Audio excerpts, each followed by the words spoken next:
요즘처럼 변화를 외치는 시대가 있었을까 싶을 정도로 나라 안팎으로 우리의 조국이나 우리가 살고 있는 이 미국 땅이나 특별히 또 선거 계절이 돼서 그런지 변화와 개혁을 외치는 그런 시대인 것 같습니다. 이 세대도 개혁과 변화를 부르짖는데 오늘 말씀도 실은 변화를 요구합니다. 근데 한 가지 주목해야 될 일이 있어요. 이 시대는 변화하라. Change yourself. Make a change. 그런데 오늘 설교 제목은 변화하라가 아니라요.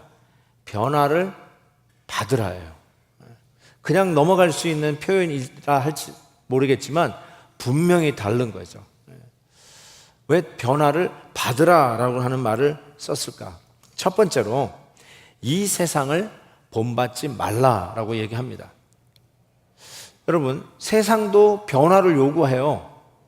그러니까 같이 편승해서 가면 누이 좋고 매부 좋고 같이 변할 것 같은데 세상도 변화를 요구하는데 우리도 좀 변화를 요구하니까 같이 타고 가면 될 것 같은데 첫 번째 요구가 뭐냐면 그렇지만 이 세상은 본받지 마라. 이 세상은 흉내내지 말라는 것입니다. 여기서 이 세상이라고 하는 의미가 중요한데 요한복음 3장 16절 하나님이 세상을 이처럼 사랑하사 그 세상은 아니죠. 그땐 사람이죠. 근데 여기서 본받지 말아야 할 이 세상은 이 세상에 속된 세속적 가치관을 이야기합니다. 혹은 이 세상이 흘러가는 어마어마한 시스템이라고 할 수 있어요. 이 세속적 가치관과 세상의 시스템은 본받지 말라, 흉내내지 말라라고 이야기를 합니다. 성경은 누누이 애시당초부터 세상 흉내내지 말라고 얘기합니다. 모세가 이스라엘 백성들에게 정확하게 이 부르심을 요구했습니다. 레위기 18장 보면 너희는 너희가 거주하던 애굽 땅, 그 당시 세상이죠. 애굽 땅의 풍속을 따르지 말며 내가 너희를 인도할 가나안의 땅의 풍속과 규례도 행하지 말라라고 얘기했어요. 윌리엄 바클리 성경 주석가가 그의 주석에서 이렇게 얘기합니다. 우리는 주위 환경에 따라 변모하는 카멜레온이 되어서는 안 된다라고 이야기합니다. 세상이 그린으로 변하면 그린으로 따라가고 세상이 빨간색으로 변하면 빨간색을 따라가면서 세상 따라 내 몸의 색깔을 바꿔가는 카멜레온이 돼서는 안 된다라고 분명히 이야기합니다.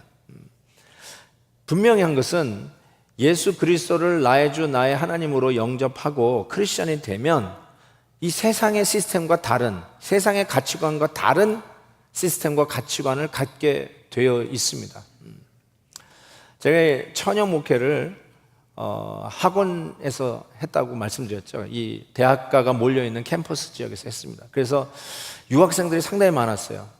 이 박사학위 과정에 있는 학생들이 대부분이었어요. 교환 교수로 오신 분들, 포닥에 있는 학생들, 그 전부 학생들이 다 그랬는데 그래서 그 유학생들 중심으로 1년에 한 번씩 하는 수양회가 있었어요. 그게 코스타라고 합니다. 아마 코스타 수양회 가보신 분도 계실 거라 생각하는데 그래서 학생들을 데리고 코스타 수양회에 갔었는데 그때 강사 목사님이 전해주셨던 메시지가 상당히 인상적이었어요. 이런 얘기를 하더라고요. 그 공부하러 이 박박사 돼가지고 한국의 대부분 교수로 나가시고 또 연구원을 되실 그분들에게 그 똑똑한 분들에게 이렇게 얘기합니다. 여러분들은 평소에 이런 얘기를 듣고 자라갔을 것입니다. 그게 뭐냐면 공부해서 남주냐, 열심히 공부해라. 그 얘기를 아예 귀에 딱지가 붙도록 들었을 거라는 거예요. 그렇죠? 여러분도 공부하기 싫어 죽겠는데 부모님들이 뭐라고 그래요? 야, 공부해서 남주냐, 다 공부 열심히 하면 다 너를 위한 거 아니냐, 너에게 득이 되는 거니까 열심히 공부하라. 그 얘기를 들으면서 공부해 왔는데 여러분 이제 얘기합니다. 우리 예수 믿는 사람은 그러면 안 됩니다. 남 주기 위해서 공부해야 됩니다. 공부해서 남 줘야 합니다. 이렇게 얘기하는데 굉장히 신선한 도전이었어요. 맞아요. 새로운 가치관이에요. 예수를 믿으니까 나를 위해서 공부해서 출세하고 그래서 나 잘 되기 위해서 공부하고 노력하는 게 아니라 내가 이렇게 열심히 공부하는 이유도 실은 남 주기 위해서, 남을 섬기기 위해서라는 것입니다. 하나님이 당신의 민족을 새롭게 출발시키고 싶었어요. 그래서 부른 자가 아브라함입니다. 새로운 인종을 시작하겠다는 것이죠. 그러면서 아브라함을 부를 때 이렇게 부르셨어요. 내가 너를 복의 근원되게 하겠다고 얘기했어요. 이게 우리 식으로 얘기하면 뭐 새해에 복복자를 막 거꾸로 뒤집어가지고 복이 나한테 쏟아지는 그래서 복 많이 받아야 되겠다. 우리 식으로 얘기하면 복 많이 받으세요. 대박 터지세요. 이런 걸로 생각하기 쉬운데 절대로 그 뜻이 아니에요. 복의 근원이라는 말은 여러분이 복을 받는 것이 여러분 잘 먹고 잘 살라는 게 아니라 남에게 복을 나누어 주는 자가 되는 게 복의 근원이에요. 그렇게 하기 위해서 복 받으라는 거예요. 남 주기 위해서 복 받으라는 거예요. 남 주기 위해서 공부해야 되고, 남 주기 위해서 돈을 벌어야 되고요. 남 주기 위해서 여러분이 열심히 노력해야 된다는 거예요. 내 한 몸, 내 배 하나 채우려고 사는 게 그것이 세상적인 가치관이라면 예수 그리스도를 믿어 새로운 가치관을 갖는데, 공부해서 남 주냐? 남 주자. 새로운 가치관을 얘기하는 것이죠. 그러면서 이 가치관을 이야기하는 면에서 두 번째 이 변화를 받으라의 교훈이 이것입니다. 마음을 새롭게 함으로 이 변화를 받으라는 것이죠. 이 마음의 변화를 이야기할 때 짚고 넘어갈 게 있습니다. 이 마음을 새롭게 함으로 할 때 여러분이 혹시 영어 성경을 보시면 혹시 renew your heart가 아닐까 싶지 모르지만 정확하게 이렇게 돼 있어요. renew your mind입니다. 마음을 새롭게 함으로 하고 가슴을 만질 수 있는 부분이 아니라 마음을 새롭게 함으로 머리를 만져야 된다는 거예요. 머리를 두들겨야 된다는 거예요. 생각을 바꾸라는 거예요. renew your mind입니다. heart가 아니에요. 생각이 바뀐다는 거예요. 가치관의 변혁을 분명하게 이야기하는 것입니다. 세상은 본받지 말라. 이 본받지 말라도 수동태로 되어 있어요. Do not be confirmed. 이 말이 무슨 뜻이냐면 이 세상에 만들어 놓은 주물 같은 틀에 우리를 막 집어넣어서 세상의 가치관으로 우리를 찍어내려고 하는 그 폼에 들어가서 찍히지 말라는 뜻이죠. 오히려 우리의 생각에는 예수 그리스도의 새로운 가치관으로 변하는 이 마음의 변화를 이야기하는 것입니다. 예수를 믿으면 신비한 일이 생깁니다. 그냥 단순히 어떤 문장, 스테이트먼트, 명제를 받아들이는 게 예수 믿는 게 아니에요. 나 이제부터 예수님을 나의 주님으로 영접합니다 하는 어떤 한 문장을 내가 받아들인다는 게 예수 믿는 게 아니라 예수를 나의 주, 나의 하나님으로 고백하면, 마치 오늘 2부 예배 때 한 40여 명이 세례와 입교를 받으셨어요. 너무 감사한데 그분들이 믿습니다, 믿습니다라고 하는 이 고백이 단순한 명제를 받아들였다기보다 예수 그리스도의 십자가와 부활을 믿는다고 고백하는 순간 성경은 이렇게 얘기합니다. 아주 신비한 연합이 그리스도와 함께 이루어집니다. 이 영적 영역에 일어나는 일이에요. 여러분 단순히 그냥 인식 능력이 cognitively 인정, 받아들입니다, 동의합니다라고 할지 모르지만 내가 예수를 나의 주, 나의 하나님으로 고백한다라고 할 때 그때 신비한 하나님과 예수 그리스도의 결합이 이루어집니다. 그 결합이 이루어지면 우리 안에서 감지되는 변화가 일어나기 시작합니다. 그 아주 신비한 일이에요. 변화가 돼요. 그래서 이전 것은 지나갔으니 보라 새 것이 되었도다. 그 변화가 감지가 된다니까요. 그래서 골로새서 3장에 보면 이는 너희는 죽었고 너희 생명이 그리스도와 함께 하나님 안에 감추어졌습니다. hidden with Christ in God. 감추어져요. 잘 안 보여요. 그런데 신앙 고백이 있고 예수 그리스도를 믿는 가운데 신비한 변화가 내 안에서 일어나기 시작한다는 것이에요. 이 변화라고 하는 이 헬라어 단어가 아주 참 인상적인 단어입니다. 이 변화라는 이 헬라어 단어가 우리 자녀들이 과학 시간에 생물 시간에 접하는 단어 metamorphosis라고 하는 단어가 파생되는 바로 그 단어예요. 이게 metamorphosis라고 하는 이 단어가 언제 쓰이냐면 누에꼬치가 나비가 될 때 쓰는 말이에요. 올챙이가 개구리가 될 때 쓰는 단어가 metamorphosis예요. 이 metamorphosis가 바로 이 변화라고 하는 그 헬라어 단어인데요. 한번 생각해 보세요. 이 단어가 딱 한 군데 더 쓰여진 성경 구절이 있어요. 그게 어디에서 쓰여졌냐면 예수 그리스도께서 변화산에 올라가서 해같이 빛나는 그 옷이 너무너무나 밝게 빛나는데 예수님의 그 변모한 모습, 영어로는 transfiguration이죠. 예수님의 그 변모한 모습 때 쓴 헬라어 단어가 바로 저 단어예요. metamorphosis. 그러니까 우리를 향한 변화의 요구가 이런 요구예요. 그냥 남루한 옷을 입었다가 이제 깨끗하게 양복 입는, 먼지 투성인데 먼지 좀 툭툭 털고 좀 이렇게 깨끗하게 입는 그런 정도의 변화가 아니라 이 애벌레가 나비가 되는 변화요. 올챙이가 개구리 되는 변화란 말이에요. 아니, 예수님이 변모한 모습과 같은 그런 변화를 요구하고 있다는 사실이에요. 그런데 여러분 아시다시피 우리가 예수 그리스도를 영접하는 순간에 즉시로 예수님처럼 되지는 않잖아요. 예수 믿는 과정을 오늘 세례받은 분들을 보면 세례받는 순간부터 예수님처럼 되는 건 아니잖아요. 우리가 변화하는데 마치 그냥 누에꼬치에서 나비가 태어나는 과정, 프로세스가 있듯이 올챙이가 개구리 되는 그 과정이 있듯이 우리의 변화도 틀림없이 시간이 걸려요. 당장 안 변하는 것을 볼 수 있어요. 참 변화가 더디게 오는 것도 있을 수 있어요. 야, 정말 그냥 활화산같이 그냥 폭발하는 그 성질을 죽이지 못하고 그냥 화를 내는 이거 잘 안 변하는 분이 있어요. 시간이 꽤 걸리는 분이 있어요. 어떤 부분은 꽤 빨리 변하는 부분도 있는데 어떤 영역은 꽤 시간이 걸리는 것이 있어요. 이것을 신학적인 단어로 뭐라고 그러냐면 성화, sanctification. 혹은 조금 편한 말로 하면 영적 성숙, spiritual formation. 영적으로 우리가 막 지금 만들어져가는 과정 속에 있다는 거예요. 분명한 것은 뭐냐면 목표는 하나예요. 예수님처럼 되는 거예요. 예수님 같이 되는 거예요. 그래서 에베소서 4장 15절에 보면 오직 사랑 안에서 참된 것을 하여 범사에 그에게까지 자랄지라 그는 머리니 곧 그리스도라.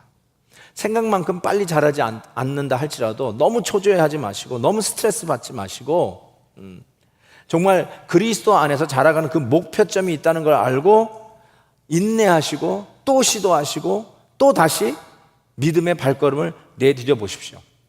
왜 초조하지 말라라고 제가 말씀을 드리냐면 변화하라 능동태가 아니라 변화를 받으라 수동태라고 하는데 그 비밀이 숨겨져 있기 때문에 그렇습니다. 그래서 세 번째로 이 태가 수동태라는 것을 기억하셔야 돼요. 이 태가 수동태라는 것에 두 가지 의미를 생각해 볼 수 있어요. Change yourself, transform yourself 하고 능동태로 우리 하나님께서 우리에게 명령하신 게 아니라 수동태로 명령을 했어요. 그 이유는 변화의 주체가 내가 아니라 하나님이라는 뜻이에요. 그래서 너무 초조해하지 마시고 너무너무 스트레스 받지 마세요. 변화할 거예요. 왜요? 내가 이를 악물고 나 변할 거야 한다고 변하는 게 아니라는 거예요. 그러면 능동태예요. 근데 참 희한하죠? 수동태로 명하세요. 하나님이 하시겠다는 거예요. 하나님이 우리를 변화시키는 주체가 된다는 사실입니다. 자, 그걸 꼭 기억하시고요. 두 번째는 이 수동태가 가진 의미는 우리의 신앙이 단순히 지적인 정보를 많이 수집하는데 그 목표가 있는 것이 아니라는 것을 가르쳐줘요. 저희 교회는 저는 이 목회를 우리 베델교회 하면 베델교회는 훈련을 잘하는 교회, 우리 베델교회 하면 성경 공부를 많이 하는 교회, 잘 가르쳐주는 교회, 이런 이미지를 갖고 싶은 게 솔직한 심정이에요. 그래서 오늘 베델 뉴스 보신 분은 아시겠지만 그래서 우리 교회 왔다는 거예요. 너무 훈련이 체계적으로 우리 제자훈련 커리큘럼이 5단계 잘 갖춰져 있잖아요. 이대로 밟고만 가면 잘 배우겠구나, 든든하게 신앙의 골격을 세울 수 있겠구나, 그게 우리 교회의 이미지예요. 그런데 여러분에게 분명히 말씀드리는데 우리가 훈련도 많이 시키고 성경 공부도 많이 깊이 있게 가르치지만 단순히 지적인 정보를 늘리는 것이 우리 우리 교회 사역의 목표가 아닙니다. 우리의 목표는 변화입니다. 변하는 거예요. 삶의 변화, 인격의 변화가 우리의 목적이라는 것을 기억하셔야 됩니다. 그런 의미에서 우리의 그 변화되는 그 모습은 어디서부터 오냐면 예수 그리스도 그 하나 통한 하나님의 사랑을 접하는, 영어로 얘기하면 affection에서부터 오는 변화를 의미합니다. 여러분, 사람이 사랑하게 되면 변화해요. 하나님이 우리를 사랑한다는 이 진리가 우리에게 다가오면 거기에 뜨겁게 반응할 수밖에 없는 그 affection, 뜨거운 사랑의 영향권 안으로 들어가요. 제가 제일 좋아하는 책, 여러분이 딱 하나만 고르라면 제가 제일 좋아하는 책은 조나단 에드워즈 목사님의 Religious Affection이에요. Religious Affection. 근데 이 affection이라는 단어를 잘 번역을 못 하겠어요. 번역된 여러 책이 있지만 신앙의 정서, 종교적 열정, 아주 수많은 번역이 되어 있어요. 그러니까 affection이라는 말이 잘 번역이 안 돼요. love가 아니에요. affection. 하나님의 사랑에 우리에게 다가올 때 그 사랑에 아주 순수하게 반응하는 이 affection, 뜨거운 사랑의 그 반응, 거기서부터 오는 변화를 얘기해요. 그래서 수동태로 명령했다라고 생각합니다. 여러분, 우리 행동의 변화는 우리의 의지적으로 변화할 수 있어요. 그러니까 억지로 변화할 수 있어요. 하고 싶은데 안 할 수 있고, 안 하고 싶은데 억지로 할 수 있어요. 그 억지에 뭐가 들어가냐면 조작이 들어가요. manipulation. 그래서 변한 것 같지만 실은 변한 게 아니에요. 그냥 눈 가리고 아웅 척 할 수 있어요. 하는 척 할 수 있어요. 변한 척 할 수 있어요. 그냥 눈치 보고 대충 할 수 있어요. 근데 이거는 능동태예요. 근데 왜 하나님이 수동태로 가르쳐 주시냐? 왜 수동태 명령을 하냐면 바로 사랑에 대한 자연스러운 반응에서 오는 변화이기 때문에 그래요. 그래서 그 변화는 억지가 없어요. 체면 때문에 하는 눈 가리고 아웅이 없어요. 정말 진실된 자연스러운, 여기에 포인트가 있어요. 자연스러운 섬김으로 나타나요. 저는 어제요, 그 새생명대회 하면서 우리 성도님들이 새벽기도 끝나면서부터 11시까지, 12시까지 이렇게 열심히 애쓰시는 걸 보는데 그 섬기시는 분들의 얼굴을 보면 너무너무 기뻐서요. 목사님, 저희 닭튀김 8시간 했어요.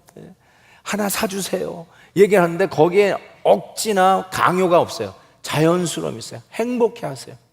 어떤 셀은요, 붕어빵을 만드는 걸 봤어요. 근데 붕어빵 만드는 그게 한 6, 7개 놓고 하는데, 붕어빵 만드는 기계가 뭐 이렇게 많아요? 그랬더니 우리 셀이 5병이어 셀이래요. 그래서 우리 셀은 전부 다 이 붕어빵 만드는 기계를 가지고 하는데 얼마나 그 붕어빵이 맛있었는지 몰라요. 그 섬기는 모습에 이거예요. 자연스러워요. 자연스러워요. 억지가 아니에요. 그냥 대충 누구에게 눈도장 찍기 위해서 살짝 나왔다 가는 그런 게 아니라 자연스러워요. 그래서 여러분 잘 들으세요. 능동태 명령이 아니라 수동태 명령이라는 게 의미가 있다는 거예요. 주님과 새로운 애정의 관계 속에 들어가면 하나님과의 로맨스가 우리 안에 변화로 나타나는 것입니다. 이게 바로 수동태의 변화의 힘이에요.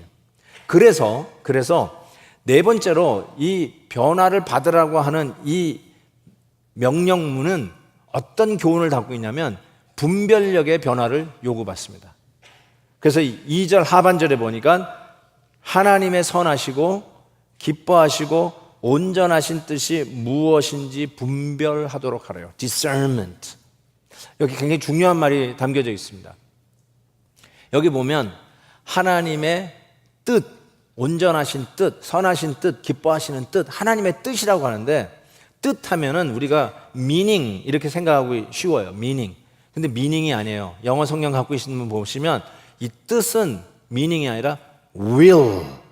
하나님의 will, 의지예요. 의지. 하나님의 의지.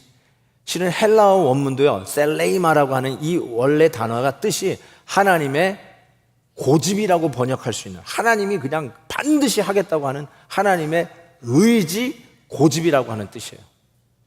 자, 보세요.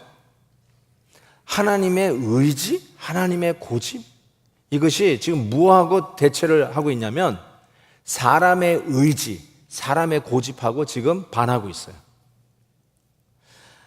우리는 행동의 변화를 요구할 때 의지를 강조해요. 그렇죠? 너는 할 수 있어. 너는 할 수 있어. 해봐. 아까 세상에서도 변화를, 개혁을 요구하잖아요. 주체가 되어서 변화를 시도해라. 변화를 이끌어라. 의지예요, 의지. 근데 그 의지에 반해서 실은 우리 성도들이 이 시대에 분별해야 될 게 뭐냐면 그게 하나님의 의지냐 사람의 의지냐는 거예요. 저는 이렇게 이야기할 수 있어요. 사람의 의지를 북돋는 것은 이 세상의 변화죠. 이것은 나이키 메시지라고 할 수 있어요. 여러분, 나이키 운동화 선전하는 거 보셨죠? 나이키 운동화 어떻게 해요?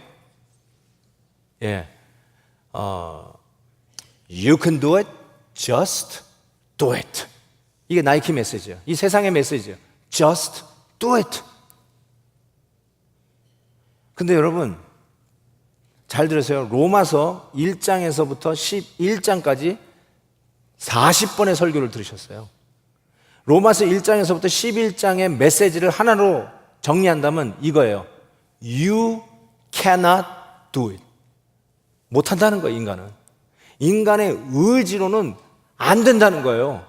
아무리 열심을 품고 유대인들이 내가 율법의 1.1획도 틀리지 않고 다 고쳤다고 스스로 얘기한다 할지라도 그 인간의 의지로 열심으로 행한 그 모든 것은 결단코 하나님의 의가 될 수 없다는 거예요.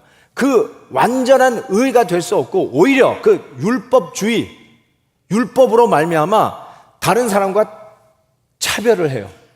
우리가 더 탁월한 민족이라고 하는 우월감을 갖게 돼요. 그래서 다른 사람들, 나와 같지 않은 사람들을 아주 인간 이하로 취급하죠. 그래서 아주 교만한 사람이 되고 이상한 괴물이 되어가요. 하나님을 향한 열심이 있어서 뭐 거룩하게 열심히 지킨다고 하지만 그렇지 못한 자들에게는 정죄의 화살을 날리고 사람이 이상하게 변한다니까요. 안 되는 거예요. 사람의 의지로 아무리 해도 안 되는 거예요. 나는 일에 뭐 2번씩 금식하고 10의 1조를 드리고 하면서 시장 한바닥에서 기도하는 그 바리새인보다 가슴을 치며 고개도 못 드는 나는 죄인으로소이다 하는 이 세리가 바리새인보다 의롭다라고 주님이 얘기하시잖아요. 인간의 의지로는 아니 된다라고 하는 메시지가 지금 로마서에서 계속해서 이야기하다가 드디어 우리를 향해서 뭐라고 그러냐면 Be transform 하면서 수동태로 명령을 내리세요. 그 뜻이 뭐예요? 나는 안 된다는 것이고 인간은 힘은 안 된다는 것이죠.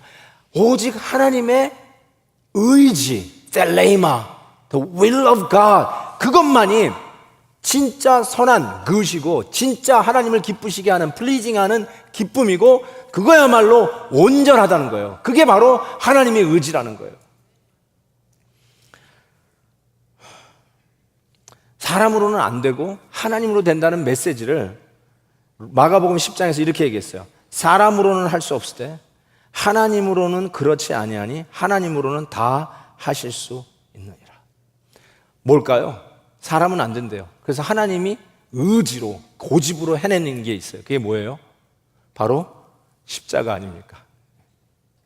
우리의 스스로 열심히 하는 종교적 열심으로 우리를 스스로 구원해낼 수 없는 가당치도 않는 우리들을 하나님께서 인간은 안 되지만 내가 하겠다 하고 하나님의 고집대로 한 게 뭐예요? 내 뜻대로 마옵시고 아버지의 뜻대로, 아버지의 고집대로 한 게 뭐예요? 당신의 독생자를 저와 여러분을 위해서 십자가에 못 박으신 것. 이게 하나님의 고집이요, 하나님의 뜻이요, 하나님의 의지라는 거예요. 이걸로 비로소 우리를 구원하신 이것이야말로 하나님이 선하시고 기뻐하시고 온전하신 뜻이라는 것입니다. 저는 이 말씀을 생각하면서 하나님 마음에 아픔이 자꾸 느껴져요. 아니, 능동태로 명령할 수 있잖아요. Change yourself. Make a difference. Make a change. 얼마든지 능동태로 얘기할 수 있잖아요. 근데 왜 수동태 명령문을 내리셨을까? 성령 충만함을 받으라도요, be filled with the Holy Spirit. 수동태 명령이에요. Fill yourself with the Holy Spirit. 능동태로 안 하셨어요. 항상 수동태로 명령하셨어요.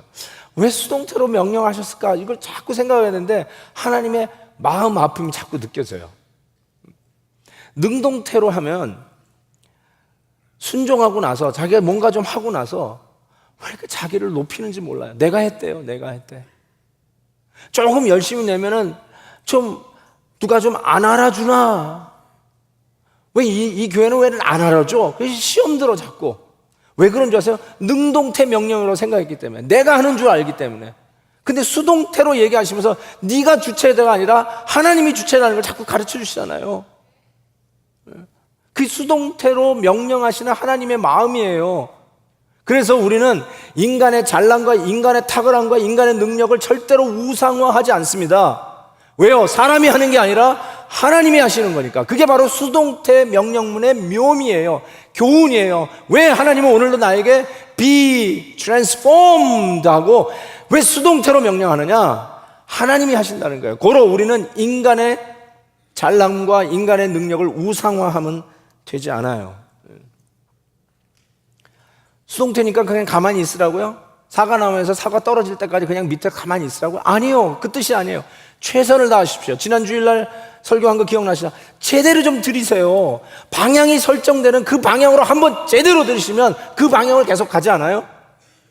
최선을 다하세요. 열심을 다하세요. 땀을 흘리세요. 바쁜 시간 조각조각 내서라도 최선을 다해서 주님을 섬기는 일에 자기 자신을 어베일러블하게 드려보세요. 땀나게 해보세요. 그리고 나서요. 이게 중요해요. 맨 마지막에 진실된 마음의 고백. 하나님이 처음부터 끝까지 다 하셨습니다. 라는 고백이 나오면 수동태 명령을 제대로 순종한 거예요. 근데 최선을 다하고 열심히 한 후에 사람들로부터 박수와 갈채와 영광을 받기를 원하는 마음이 내 안에서 있으면 능동태 명령으로 착각하고 있는 거예요. 내가 하는 걸로 착각하고 있는 거예요. 다시요. 여러분, 하나님의 아픈 마음이 읽혀지십니까? 능동태로 명하지 아니하시고 수동태로 명하신 아버지의 마음이 느껴지십니까? 최선을 다해서 열심을 다해서 모든 시간과 건강과 재물과 필요한 것으로 하나님을 위해서 열심히 다한 후에 내가 한 게 아니라 조금이라도 나서려고 하고 조금이라도 알아주는 것을 좀 기대하는 게 아니라 진정한 마음으로 처음부터 끝까지 다 하나님이 하셨습니다. 이 고백을 할 수 있다면 수동태 명령문을 받은 것을 제대로 순종하며 실천하는 것이라고 생각합니다. 그 사람만이 나 주님의 기쁨 되기 원하네 이 찬송 부를 수 있어요. 내가 원하는 한 가지 주님의 기쁨 되는 것 그것뿐이라고 That's it. 그 고백을 할 수 있다고 생각합니다. 이게 바로 하나님의 의지요 하나님의 뜻이고 하나님의 고집입니다. Be transformed.